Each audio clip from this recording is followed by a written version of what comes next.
ஏய், என்னடி பண்ணிட்டு இருக்க? நான் இதையெல்லாம் போட மாட்டேன். தேவையில்லாம பண்ணிட்டு இருக்காத யாழினி. நான் தான் அப்பவே சொல்லிட்டேன். விஷயம் தெரியாம கைய நீட்டிட்டேன்னு. நீ என்னன்னா அதையே மனசுல வச்சுட்டு என்ன கடுப்பேத்தி பார்க்கறதையே வேலையா வச்சுட்டு இருக்க. இப்ப என்னடி? உன்னை அடிச்சதுக்கு நான் உன் கால்ல வேணாலும் விழுவுறேன்.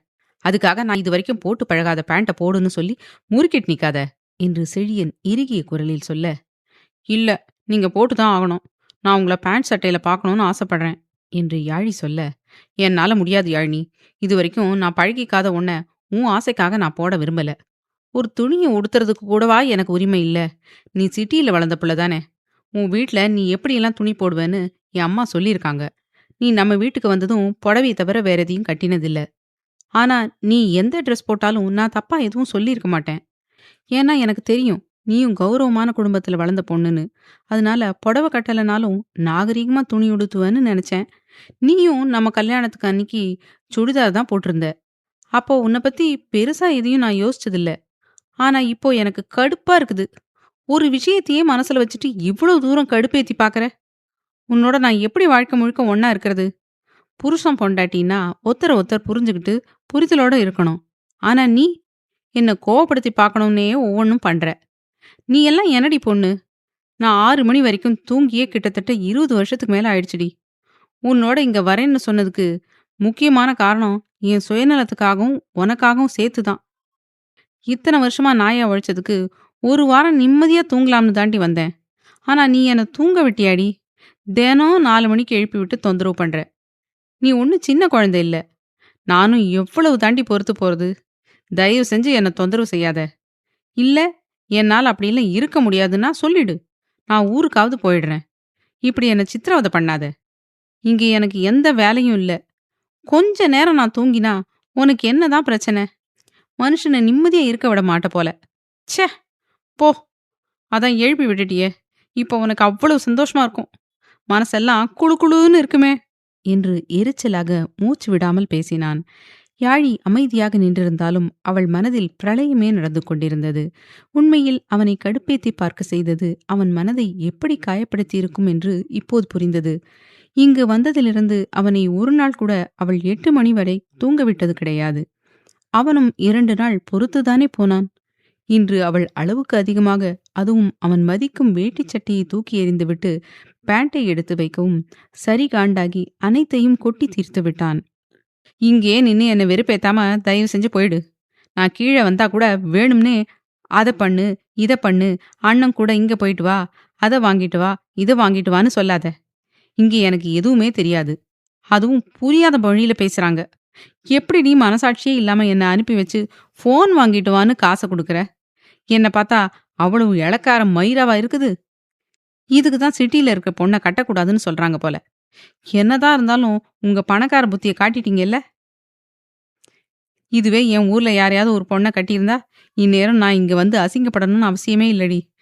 கடைக்கு போய் அங்க இருக்கிறவங்க பேசுற மொழி புரியாம நான் ஆன்னு பாக்குறத பார்த்துட்டு உன் அண்ணன் வீட்டு பொண்ணு அப்படி சிரிக்குது. அது குழந்தை. அவளுக்கு ஒன்னும் தெரியாதுன்னு என்னால புரிஞ்சுக்க முடியுது. ஆனா இதுக்கெல்லாம் நீ தாண்டி காரணம்.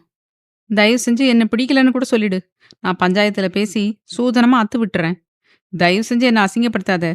ஊர்ல கௌரவமா வாழ்ந்துட்டு இருந்தேன். இங்க வந்து சின்ன புள்ளையில இருந்து எல்லாருக்கும் நான் இளக்காரமா போயிட்டேன். உன்னை அடிச்சது தப்புதான். உண்மை என்னன்னு முழுசா விசாரிக்காம தண்டனை கொடுத்துட்டேன். இனி அப்படி பண்ண மாட்டேன். என்ன மன்னிச்சிடு என்று கையெடுத்து கும்பிட்டான் செழியன். என்னங்க என்று யாழி கண்களில் வழிந்த கண்ணீரை கூட துடைக்காமல் அவன் கையை பிடிக்க அவள் கையை மெதுவாக விலக்கிய செழியன், உண்மையில உன்ன மாதிரி ஒரு விஷயத்தை என் வாழ்க்கையில நான் பார்த்ததே இல்ல.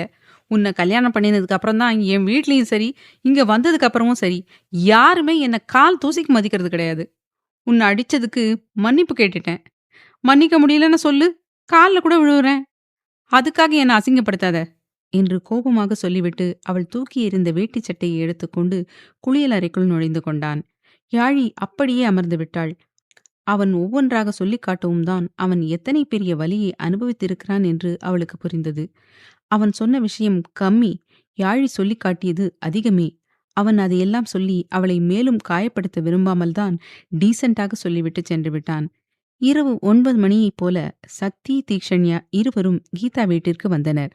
ஹாலில் ஹரிஷ், கீதா, மேகலா, குணா 4வரும் அமர்ந்திருக்க, ஏண்டா இவ்வளவு நேரம்? மதியமே கிளம்புறேன்னு சொல்லியிருந்த? இவ்வளவு நேரம் கழிச்சு வந்திருக்கீங்க? ஏன் சக்தி, உனக்கு வேலை இருந்துச்சா? என்று மேகலா கேட்க, இல்ல பாட்டி, நாங்க மதியமே கிளம்பிட்டோம். கார்ல வந்தோம், அதான் இவ்வளவு நேரம். ஏண்டா ஃப்ளைட்ல வந்திருக்கலாம்ல? என்று கீதா கேட்க, லாங் டிரைவ் பண்ணணும்னு தோணுச்சு மாம். அதான் பாட்டி, கார்லயே வந்தேன். எங்க மாம்ங்க யாரையும் காணோம்? எங்க போயிட்டாங்க? என்று சக்தி கேட்க, உன் அம்மாங்க 3 பேரும் அப்பவே தூங்கி போயிட்டாங்க. உன் பெரியம்மா இருக்கால்ல, அந்த தைரியம். சரி, போய் ஃப்ரெஷ் ஆயிட்டு வாங்க, கீதா சாப்பாடு எடுத்து வைப்பா என்றார் மேகலா. ம் என்ற சக்தி கீதாவிடம், மாம் எங்க தங்கறது என்று கேட்டான். செகண்ட் ஃப்ளோர்ல லெஃப்ட் சைடுல இருக்க எந்த ரூம் வேணாலும் எடுத்துக்கோ சக்தி என்று கீதா புன்னகையுடன் சொல்லவும், அத்தை, பாட்டி, தாத்தா, மாமா, நீங்க யாருமே என்னை கண்டுக்கவே இல்லை. ஏதோ என்னை தினமும் பார்க்குற மாதிரி சாதாரணமா பேசுறீங்க என்று தீக்ஷண்யா உதட்டை சுழிக்க, சக்தி அவளை கண்டுகொள்ளாமல் முன்னே சென்றுவிட, ஏண்டி, உன்னை வெளியவா கட்டி கொடுத்துருக்கோம்? என் பையன் உன்னை நல்லா பார்த்துப்பான். அவன் முன்னாடியே எப்படிடி உன்னை விசாரிக்க முடியும்? அதான் ஒரு சுத்து ஏறி போய்த்தானே வந்திருக்க. உன் முகத்தை பார்த்தாவே சந்தோஷமா இருக்க மாதிரி தான் இருக்குது. இதுக்கு மேல நாங்க வார்த்தையால கேட்கணுமா என்று கீதா அவளை முறைக்க, ரொம்ப தான் உன் பையன் மேல பாசம் அத்தை உனக்கு என்று உதட்டை சுழித்த தீக்ஷண்யா ஹரிஷிடம், மாமா, நீங்க கூட அமைதியா இருக்கீங்கல்ல என்று முகத்தை பாவமாக வைத்துக்கொண்டு கேட்க, கீதா, மார்க்கெட்ல வாயை அடக்கிற அளவுக்கு ஊசி வந்திருந்தது. அதை வாங்கிட்டு வந்து ரூம்ல தான் வச்சேன். அதை எடுத்துட்டு வா. இன்னைக்கு தான் அதுக்கு வேலை வந்திருக்குது என்று ஹரிஷ் அவளை பார்த்தவாறு நக்கலாக சொல்ல, பயந்து போன தீக்ஷண்யா, மாமா, அத்தான் முன்னாடி போயிட்டாரு, நான் கிளம்புறேன். ஊசியெல்லாம் வேஸ்ட் பண்ணாதீங்க என்று விட்டு குடுகுடுவென்று ஓடியே போய்விட்டாள். இவளை பயமுறுத்த ஊசியே போதும் அத்தான். இவ்வளோ பெரிய பொண்ணாயிட்டா, ஆனா இன்னும் ஊசிக்கு பயந்துக்கிறா என்று கீதா சிரித்து கொண்டே சொல்லவும், நீ ஏன் பாட்டியாயிட்ட? இன்னமும் ஃப்ளைட்ல போனா என்னோட கையை காயம் பண்ணி வைக்கிற. அந்த மாதிரி தான், சில குணமெல்லாம் காலத்துக்கும் அழியாது என்று நக்கலாக கூறினார் ஹரிஷ். அதை கேட்டு குணா, மேகலா இருவரும் சிரிக்க, போங்கத்தான், என்னை ரொம்ப டேமேஜ் பண்றீங்க. நான் போய் பசங்களுக்கு சாப்பாடு எடுத்து வைக்கிறேன் என்று கோபமாக சொல்லிவிட்டு டைனிங் ஹாலுக்கு சென்றார் கீதா. ஹரிஷ் புன்னகைத்துக் கொள்ள, ஏண்டா, நல்லா இருந்தவளை கோவப்படுத்தி பார்க்கற என்று குணா கேட்க, அப்பா, அவளோட கோவமெல்லாம் கொஞ்ச நேரம்தான், உங்களுக்கு தெரியாதா என்று ஹரிஷ் புன்னகையுடன் கேட்கவும், அவகிட்ட அந்த குணம் இருக்கிறதால தான் இன்னமும் உன்னோட குடும்பம் நடத்திட்டு இருக்காடா. இல்லைன்னா உன்னோட ஜெராக்ஸ் உன் பையன்கிட்ட யார் மாட்டிட்டு முழிக்கிறது என்று சலிப்பாக கூறினார் மேகலா. கல்யாணமாகி ரேவதி இங்க வந்தாவே சரவணன் கோவத்தை குறைச்சிடுவாம்மா. என்கிட்ட இருக்க மாதிரியே முன்கோபம் கொஞ்சமும் குறையாம அவனுக்கு இருக்குது. அது மட்டும்தான் அவனுக்கு நெகட்டிவ். கண்டிப்பா அவன் அதை குறைச்சே ஆகணும், இல்லைன்னா ஃபீல் பண்ணுவான் என்று ஹரிஷ் சொல்லவும், சக்தி, தீக்ஷண்யா இருவரும் வந்து டைனிங் ஹாலில் அமர்ந்தனர். மாம், எல்லாருமே தூங்கிட்டாங்களா என்று சக்தி கேட்க, ஆமாண்டா, காலையில நிறைய வேலை இருக்குதுல்ல, அதான் நானே எல்லாரையும் படுக்க சொல்லி அனுப்பி வச்சிட்டேன். தீக்ஷி வர வரைக்கும் சன்வி, யாழி, வந்தனா, சாய்ரா, கயல் எல்லாரும் இருக்கேன்னு தான் சொன்னாங்க. நான் தான் அவங்க நேரமா எழுந்துக்க மாட்டாங்கன்னு நினைச்சு தூங்க சொல்லிட்டேன் என்று விட்டு இருவருக்கும் பரிமாறினார் கீதா. அத்தை, ஐஸ்வர்யா அக்கா, தன்வி குட்டி, ஜீவா அண்ணா வந்துட்டாங்களா என்று தீக்ஷண்யா கேட்க, இல்ல தீக்ஷி, அவங்க வர 12 மணி ஆகுமா என்று கீதா சொன்னதும், அது வரைக்கும் நீ தூங்காம இருப்பியா அத்தை என்று தீக்ஷண்யா கேட்க, உன் அத்தைக்கு தினமும் தூங்குற டைம் 1 மணிதான் தீக்ஷி. உன் மாமா அப்பதான் ஹாஸ்பிட்டல்ல இருந்து வருவான். பையனுக்கு அவ கையால சாப்பாடு போட்டாதான் மன திருப்தியா இருக்கும் என்று ஹரிஷ் சொல்லவும், உங்களுக்கு பொறாமையா டேட் என்று சக்தி கேட்க, அதிர்ச்சியாக அவனை பார்த்தனர் அனைவரும். சக்தியே அவனை அறியாமல் வந்த வார்த்தையில் நாக்கை கடித்துவிட்டு தலையை உலுக்க, ஹரிஷ் எழுந்து அவன் அருகில் வந்தார். அத்தியாயம் 208. சக்தி அருகில் வந்து அமர்ந்த ஹரிஷ் அவன் தலையை தடவி கொடுத்தவாறு மனைவியிடம், கீதா, இன்னும் 2 இட்லி வைடி என்றார். என்று கீதா புன்னகையுடன் அவனுக்கு பரிமாற, தீக்ஷண்யாவும் அவர்களை கண்டு கொள்ளாமல் சாப்பிட ஆரம்பித்தாள். ஒரு வழியாக இருவரும் சாப்பிட்டு முடிக்க, 2 பேரும் போய் படுங்க, காலையில 8 மணிக்கெல்லாம் ரெடியாகி கீழே இருக்கணும் என்றார் கீதா. சரி என்று தலையாட்டிவிட்டு இருவரும் அறைக்கு வந்தனர். என்னடா, ஹரிஷ் மாமாவை மட்டும்தான் டேட்னு சொல்வியா? தினேஷ் மாமாவை அப்பான்னு கூப்பிட மாட்டியா? அப்படி என்ன உனக்கு கோவம்? அவங்க மேலேயே தப்பு இருக்கட்டும், அதுக்குன்னு இவ்வளோ வெறுப்பு இருக்கக்கூடாது. என்னதான் கோவமா இருந்தாலும் அப்பான்னு கூப்பிடாம தினேஷ் மாமாவ நீ வெறுக்கிற மாதிரியே பண்ணிட்டு இருக்க தேவ். நீ எப்போ அப்பான்னு கூப்பிடுவேன்னு எதிர்பார்த்து காத்துட்டு இருக்காரு. அவர் மனச நீ ரொம்ப நோகடிக்கிற. நான் உன் பொண்டாட்டி. அத்தைக்கு அப்புறம் நான் தான் உனக்கு நல்லது கெட்டது சொல்லிக் கொடுக்கணும். நம்ம வாழ்க்கையில அம்மா, அப்பா 2 பேரும் ரொம்ப முக்கியமானவங்க. அவங்களோட பாசம் தூய்மையான தாய்ப்பால் மாதிரி. ஏதோ உன்னை பெத்து அனாத ஆசிரமத்துல விட்டது மாதிரி தான் ஓவரா பண்ற. உன் உயிரை காப்பாத்த தானே மாமா எங்க வீட்டுக்கு அனுப்பி வச்சாரு. சொல்லப்போனா உனக்கு பாசம் கிடைக்கணும் தான் லண்டன் அனுப்பாம பெங்களூர் அனுப்பி வச்சாரு. உன்ன மாதிரியே உன் அண்ணனுங்க நினைச்சிருந்தா அவங்க புரிஞ்சுக்கிட்ட அளவு கூட நீ அத்தை மாமாவை புரிஞ்சுக்கலையா தேவ்? கூட பிறக்காத அண்ணன் பொண்ணு என் மேல மோகனா அத்தை உயிரையே வச்சிருக்காங்க. அவங்க பெத்த பையன் நீ. உன்னை யாரோவா நினைச்சிட்டு போறாங்களா? நம்ம குடும்பத்துல யாரும் கெட்டவங்க கிடையாது தேவ். சூழ்நிலை தான் ஒருத்தரை நல்லவங்களாவும் கெட்டவங்களாவும் காட்டுது. காயத்ரி அத்தை அம்மாவை ஹர்ட் பண்ணி நாங்க பெங்களூர் வந்தப்ப கூட சித்தி, சித்தப்பா, அப்பா, தாத்தா, பாட்டி, சிப்யூ எல்லாரும் ஃபீல் பண்ணப்போ அம்மா தான் அவங்கள சமாதானப்படுத்தினாங்க. அதுவும் என்ன சொல்லி தெரியுமா? எனக்கு அப்போ அதை கேட்டு ஒன்னும் புரியல. இப்ப நினைக்கும் போதே தெள்ள தெளிவா புரியுது என்று தீக்ஷண்யா சொல்லவும் அவளை பார்த்தான் சக்தி. அவன் கையை பிடித்த தீக்ஷண்யா, காயத்ரி அத்தை நல்லவங்க தான். யார் மனசையும் அவங்களுக்கு காயப்படுத்த தெரியாது. அன்னைக்கு நான் அத்தை வீட்ல ஓவரா நடந்திருக்கணும். இல்லன்னா அத்தைங்க மாமாங்க எல்லாரும் என்னைய ஓவரா தூக்கி வச்சு கொஞ்சிருக்கணும். அத பார்த்து காயத்ரி அத்தைக்கு நம்ம பொண்ணுங்கள அண்ணனுங்க அண்ணிங்க இப்படி நடத்தலையேன்னு ஒரு எண்ணம். அதுதான் கோவமா மாறி அவங்களே அறியாம பேசின நிறைய வார்த்தைன்னு அம்மா சொன்னாங்க. உண்மைதானே அத்தான்? எனக்கு அப்போ அவ்வளவா மெச்சூரிட்டி கிடையாது. யோசிச்சு பாரு, அன்னைக்கு என்ன எல்லாரும் சின்ன குழந்தை மாதிரி தானே ட்ரீட் பண்ணாங்க. இங்க பாசமும் கோவமும் சரிசமமா எல்லாருக்கும் கிடைச்சா அதுல யாரோட மனசும் புண்பட்டு இருக்காது அத்தான்.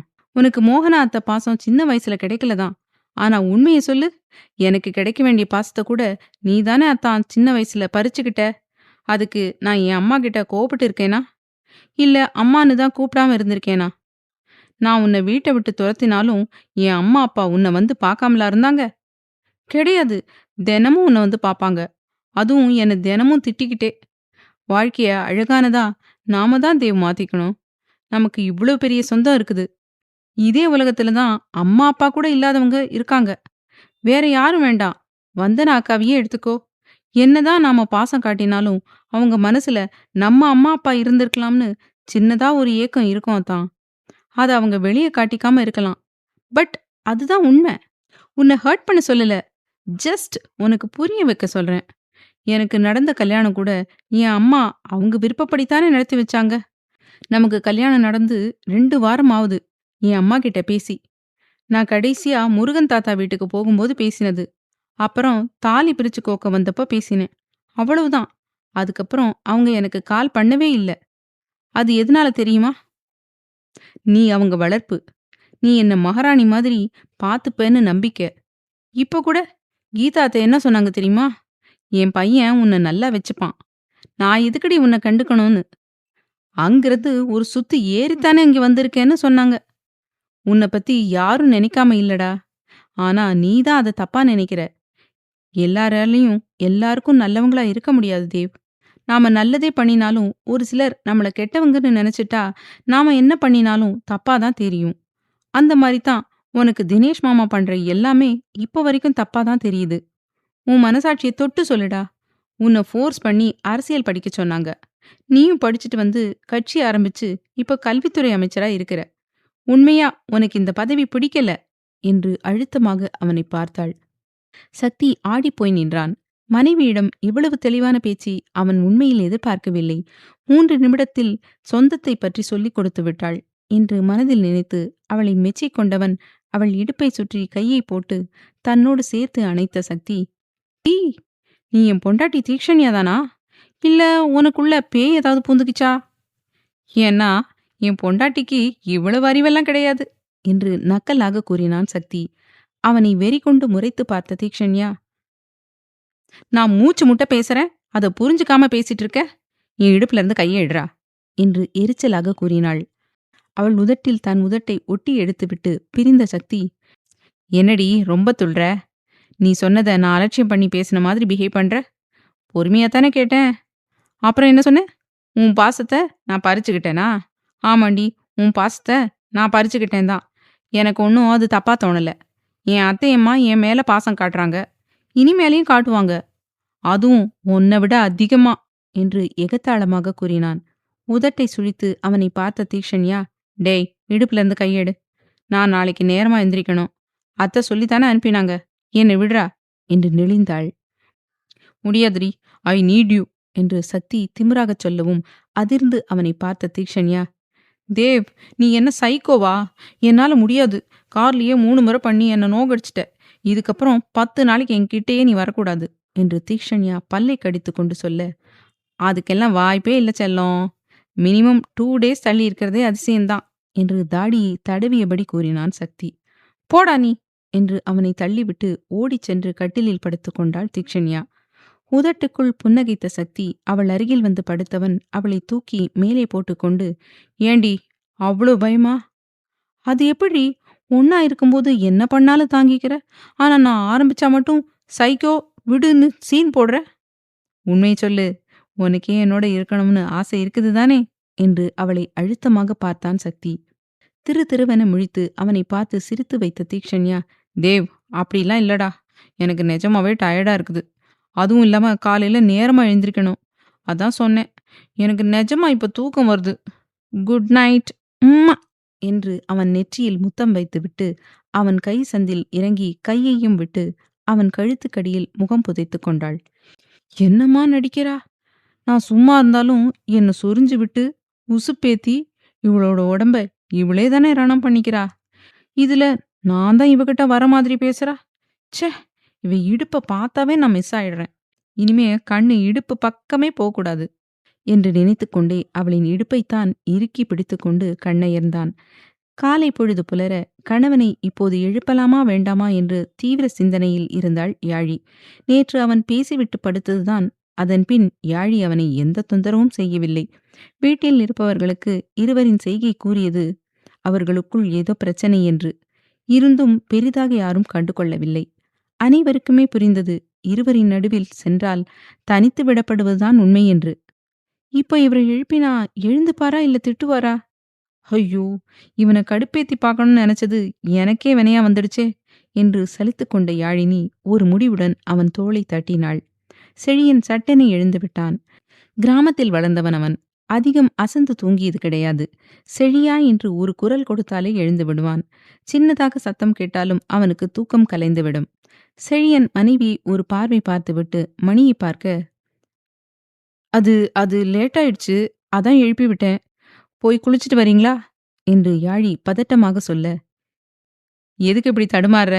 விட்டா என்னை அடிச்சிருவ போல. எனக்கு பயந்துக்கிற மாதிரி சீன் போடாத.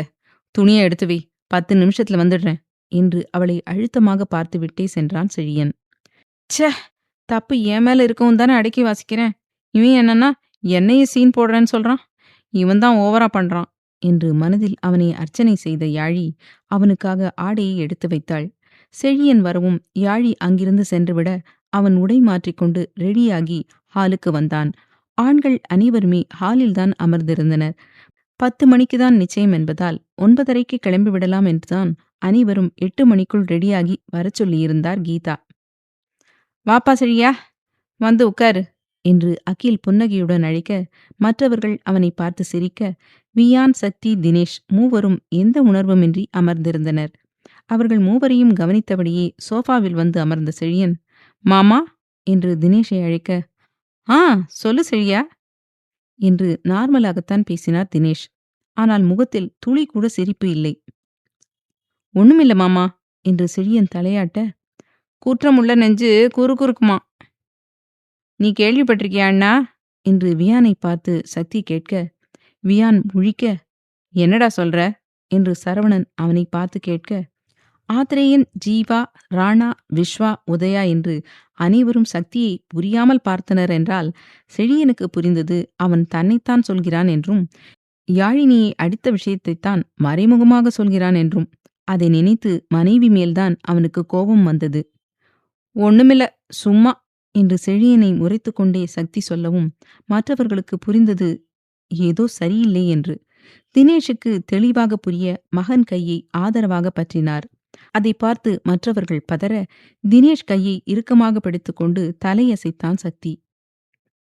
அனைவருக்கும் ஆச்சரியம்தான். இருந்தும் மனதில் சொல்ல முடியாத அளவு சந்தோஷம். அவர்களுக்கே அப்படியென்றால் தினேஷை கேட்கவா வேண்டும்? அவர் இறக்கை இல்லாமல் வானத்தில் பறந்தார். என்னடா நடக்குது இங்க? என்று சரவணன் வாயை பிளக்க, ஒன்னும் நடக்கல, நீ வாயை மூடு என்று அவன் மண்டையில் அடித்தார் ஹரிஷ். ம் ம், நான் பேசினாவே உனக்கு பிடிக்க மாட்டேங்குதாப்பா, நீ சரியான முசுடு என்று திட்டினான் சரவணன். ஆமாமா, உன்னை விடத்தான் நான் முசுடு பாரு என்று ஹரிஷ் நக்கலாக சொல்லவும், உன்னோட ஜீன் தானே ஹரிஷ் என்று கிண்டல் செய்தார் மாயவன். இருந்தாலும் அவங்க அம்மா குணம் கொஞ்சமும் இல்ல. என்னோட குணத்தை ஒத்து வச்சு என் பொண்ணு பிறந்திருந்தா கூட பரவாயில்ல, இவன் பிறந்துட்டான் என்று உதட்டை சுழித்தார் ஹரிஷ். மாமா, அப்போ நான் பாவம் இல்லையா என்று ஜீவா கேட்கவும் அனைவரும் சிரித்து விட்டனர். என்ன எல்லாரும் சிரிச்சிட்டு இருக்கீங்க? வாங்க கிளம்பலாம் என்று கீதா சத்தம் போட, கீதா நீ எல்லாத்தையும் எடுத்து வை, அவனுங்களே எப்போவாவது ஒரு நாள் தான் ஒன்னா பாக்குறாங்க, பேசிட்டு போறாங்க விடு என்று மேகலா சொல்லவும், அத்தை வேலை அதிகமா இருக்குது, நிச்சயம் முடிஞ்சதுக்கு அப்புறம் கூட எல்லாரும் உட்காந்து பேசட்டும், யார் வேண்டான்னு சொல்றா? அங்க ரேவதி குடும்பம் வந்துட்டாங்க, நாம இன்னும் போகாம இருந்தா என்ன அர்த்தம் என்று மோகனா சொன்னாலும் கணவனையும் மகனையும் தான் பார்த்தார். சரி கத்தாதீங்க, நாங்களும் ஹெல்ப் பண்றோம் என்று குணா எழுந்திருக்க மற்றவர்களும் எழுந்து கொள்ள, அப்போதுதான் கண்ணன் குடும்பம் உள்ளே வர, அப்பா இருந்தாலும் மாம் ஓவரா திட்டுறாங்கன்னு நினைக்கிறேன், அண்ணன் கல்யாணத்தப்ப கூட கூலா தான் இருந்தாங்க என்றான் சக்தி. உங்க அம்மா அப்பப்போ லூசு மாதிரி தான் பண்ணுவா, நீ வா, நாம இன்னும் கொஞ்ச நேரம் உட்கார்ந்திருந்தோம், இங்க ஓடுற பாசமலரை பார்த்து கடுப்பு தான் ஆகும் என்று விட்டு சந்தோஷை முறைத்து பார்த்தபடி மகனின் கையை பிடித்து இழுத்து கொண்டு சென்றார் தினேஷ். சந்தோஷம் சும்மா இல்லாமல் போகும் தினேஷை பார்வையால் எரித்து கொண்டு செல்ல, அதை பார்த்து பெண்கள் கண்டும் காணாமல், அண்ணி உங்களுக்கு இதுதான் வர நேரமா என்று நமியை முறைத்தார் மோகனா. ரெடியாகி வர லேட் ஆயிடுச்சு அண்ணி, நம்ம வீட்டு விசேஷந்தானே, தான்னு சொன்ன நேரத்துக்கு நான் இருப்பேன். நேத்தே கீதா அண்ணிக்கு ஃபோன் பண்ணி 8 மணிக்கு வந்துடுறேன்னு சொல்லிட்டேன். ஆமா, எங்க தீக்ஷியை காணும் என்று நமி கேட்க, பாத்தியம்மா வந்ததும் வராதுமா அத்தை அவங்களோட பொண்ணை தான் கேக்குது, நான் இங்க இருக்கிறது கண்ணு தெரியல என்று யாழி சொல்லவும், அடியே அவளை கேட்டது தப்பா இல்ல உன்னை கண்டுக்காம இருந்தது தப்பா என்று நமி சிரித்தபடியே கேட்க, சிரிச்சே மைக்கிடு அத்தை, சரியான ஆளுதான், அதான் மாமா உன்கிட்ட கோவப்படாம இருக்காரு போல என்று யாழி கிண்டல் அடிக்கவும், சந்தோஷ் சிரித்தபடி அவளின் தலையை தடவி கொடுத்துவிட்டு ஆண்களை நோக்கி செல்ல, மற்றவர்கள் பேசியபடி வேலையை ஆரம்பிக்க, அடுத்தடுத்த நிமிடங்களில் அனைத்தும் காரில் எடுத்து வைத்துவிட, வரிசையாக 8 கார்கள் தாஜ் ஹோட்டலை நோக்கி சென்றது.